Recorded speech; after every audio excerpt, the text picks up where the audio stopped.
Je crois qu'on a probablement tout dit sur l'évaluation, du moins on croit avoir tout dit. En tout cas, ce qui est sûr, c'est que c'est un sujet qui fâche, un sujet très controversé, parce qu'on accuse l'évaluation de tous les maux. On lui reproche en général son manque d'objectivité. On dit que c'est l'occasion pour un manager de juger à la gueule du client. Et c'est pour ça que c'est un sujet très difficile, parce que très controversé. Alors, ce qui est important, c'est d'accorder toute l'attention qu'il faut à ce sujet, sachant que justement, on va tomber dans des travers. Il est difficile, en effet, de garantir une objectivité pleine et entière quand on fait une évaluation. C'était vrai à l'école, c'est vrai dans l'entreprise.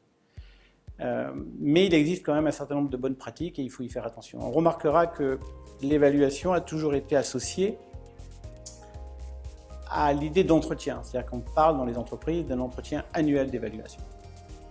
Et ça, c'est important, parce qu'au fond, l'évaluation n'a pas été inventée par les systèmes d'entretien d'évaluation, par l'entretien annuel d'évaluation en fin d'année.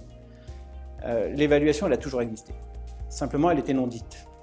Un manager a toujours eu une opinion sur ses collaborateurs, a toujours émis des jugements, mais finalement, l'occasion n'a jamais été donnée aux collaborateurs de savoir clairement ce que son manager pouvait penser de lui et de son travail. Donc on parle d'entretien annuel d'évaluation, non pas pour inventer l'évaluation, qui était toujours déjà là, cachée, non dite, mais pour créer l'obligation de sa communication.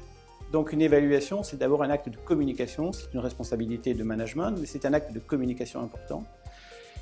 Et il faut donner de la transparence à tout cela.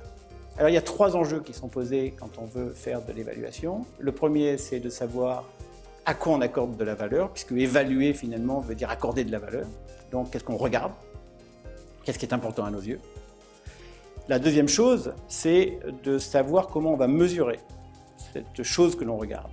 Quels sont nos indicateurs? Est-ce qu'on a des indicateurs adaptés? Est-ce qu'on a des outils de mesure?